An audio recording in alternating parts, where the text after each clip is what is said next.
How's it going, guys? So today we're going to look at creating our own smart contract. Now, a smart contract is pretty much a piece of code that you upload to the blockchain, so like the Ethereum blockchain, and then that code has got functionality to do something. A smart contract could be as simple as taking in two numbers as an input and then literally just giving you the sum of those two numbers as an output. So our smart contract is going to be a little bit more complex. We're going to create a token, and then we're going to allow the functionality of transferring the token between different accounts, and then we can check which account has how many tokens. All right, let's get into it.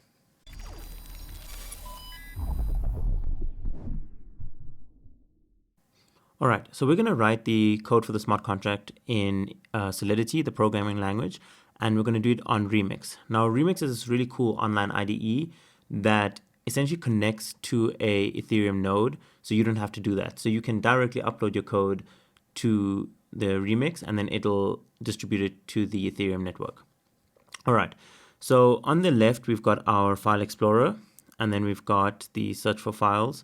We have the Solidity compiler. So this is the compiler version that'll compile our human readable code into bytecode, which is computer readable.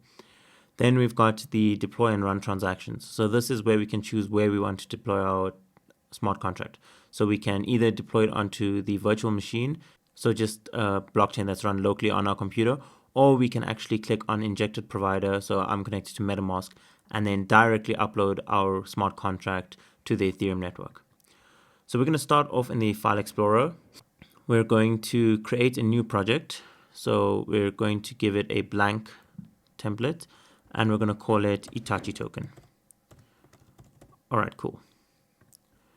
Then let's create a new file. We're going to call it Itachi token as well, and then end off with .sol. That lets Remix know that it's a Solidity file. Now we can start writing our code. Now the first thing we need to do is write the license under which the code will be deployed, as well as the compiler version that we'll be using. So for the license, we're going to say spdx license identifier, and then the license will be MIT. So it's open source, meaning anyone can use it. All right, the next thing we need to do is the Solidity version. So we're going to say pragma Solidity, and then 0.8.26. Now, if you go to the Solidity compiler, we'll see that the latest version of the Solidity compiler is 0.8.26. So we'll just use that. All right, cool. Now we can get into actually writing our contract. So we're going to start off by creating the contract and calling it Itachi token. So we'll say contract Itachi token, and then we can write our code in there. All right, so what we need to do is we need to give our token a name. We need to give it a symbol. Then we need to allocate a total supply, so the total number of tokens that there are. And then we also need to have a way of checking who has how many tokens. So in Solidity, when you create a variable, you have to say what type of variable it is. So if you're using a string, like words or letters, then you have to say string before you declare the variable. And if you're using numbers, then you have to say integer for positive integers. Or if it's an unassigned integer, then you say uint, so unassigned integer. That's just like positive numbers. All right, so the first two we're going to create is the name and symbol of the token. So we'll say string public, and then the name is equal to Itachi token.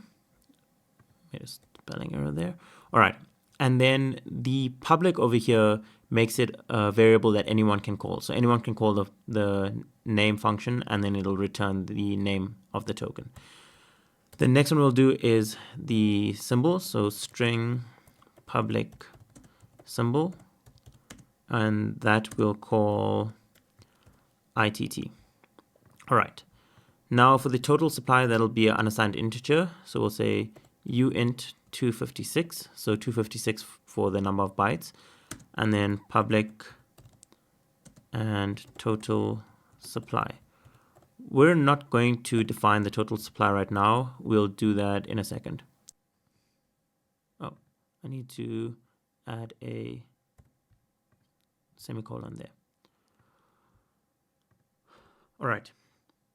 Now for the keeping track of who has how many tokens. So we're going to do this in a mapping. Now a mapping is similar to a dictionary in Python where you've got a key and a value pair. So the key will be the address, and then that'll return the number of tokens that that address has. So we're going to say mapping, and then it'll be an address which points to a uint 256. So it points to a number of tokens. All right. And we'll call our mapping balance of. So it's also public, and then we'll say balance of.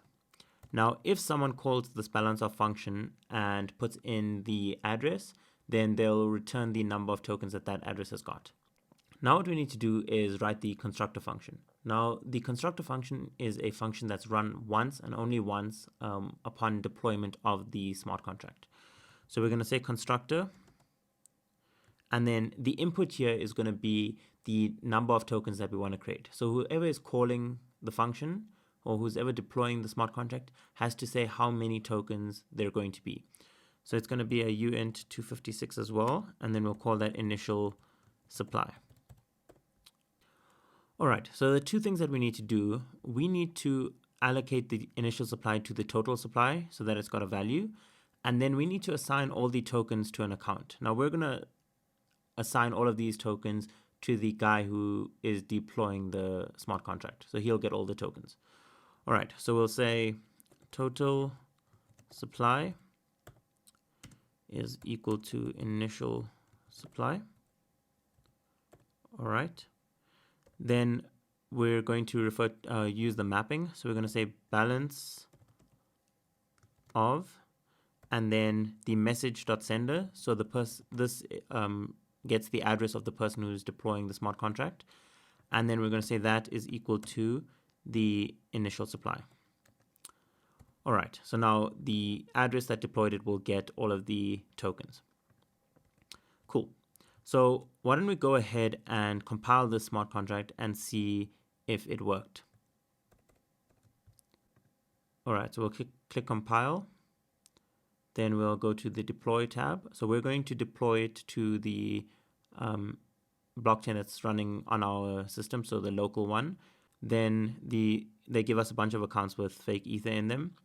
So we're going to use this account to deploy it. And then the deployment requires the initial supply, right? That's the input. So we're going to say 1 million. All right, cool. So it was successfully deployed. If we go here, we can check the name, which is Itachi token. We can check the symbol, which is ITT. And then we can check the total supply, which is 1 million. Okay, awesome. Oh, let's also, while we're at it, just check the balance of this guy's account. So we'll go up, copy his account, and see that he actually has all those tokens. All right, so he's got the 1 million tokens. The next functionality we need to add is actually transferring a token from one account to another. So our transfer function is going to take in two inputs. It's going to take in the account that we want to send the tokens to, and then it's going to take in the number of tokens that we want to send, right? And now, in order for this to work successfully, we firstly need the account that wants to send the tokens needs to have a sufficient number of tokens, right? So you can't send more tokens than your account has. Then what we need to do is successfully send the tokens by subtracting them from the person who is sending the tokens and then adding them to the account of the person who the tokens are being sent to. All right, so we're going to say function transfer, and then the inputs is the address. All right, and that'll be the account that we're sending it to. So we'll just say to whom, and then the number of tokens. So it's a uint 256, and we'll say value, so a number of tokens, right? Cool. Now this function is also going to be public, and we're going to have it return a Boolean. So Boolean is either successful or unsuccessful, true or false. So if the function is called successfully, then it will return success, and if it doesn't go through for some reason, then it'll return false. So we'll say returns, and then Boolean, and then that's the success. All right. So the first require statement is going to be that the guy who wants to send the tokens has a sufficient quantity of the tokens. So we're going to do this with a require block. So that'll test a certain scenario, and then if that scenario is met, it'll continue with the code. And if it isn't met, then it will stop the code there. So we'll say require the balance of, and then the account that is calling the function. So it'll be message.sender. And that needs to be greater than or equal to the number of tokens, right? So the value. Now, if that scenario isn't met, then we're going to return a message. So we're going to say insufficient tokens, soz. All right. That looks good. Let's just add a semicolon there. The next we have to do is subtract the tokens from the person who's calling the function and then add them to the person who is receiving the tokens. So we'll say balance of, and then the message.sender, and that will be minus equal to the value, right? So it will subtract the value from the balance of that guy's account, and then that'll be the new value. Then the next thing we need to do is add it to the new guy's account. So we'll say balance of, and then the to whom account, right? And then plus equal to the value. And then we're going to return true. So this will return true if it was successful, and if it was unsuccessful, so this require statement didn't go through successfully, then it will stop the code there and it'll return false. All right, all looks good. Let's go ahead and compile this, and then we can go and delete the old smart contract and deploy the new one, right? So we'll use the same account. Let's deploy. So the initial supply will be 1 million.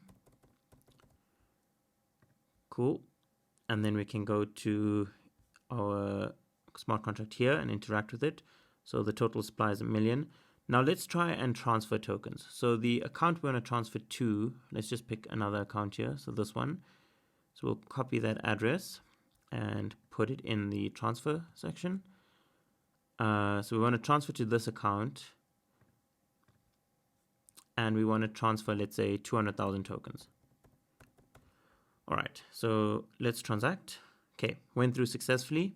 Now let's check if the transfer actually happened successfully. So we're going to go to the balance of, we're going to check the account that we want to send to.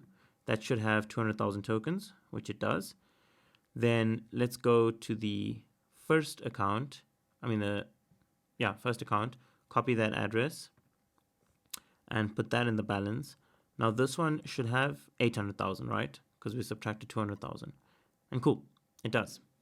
All right, guys, and that is how you create a simple smart contract. If you guys are interested in blockchain development, then definitely subscribe to the channel so that the YouTube algorithm can recommend more videos like this.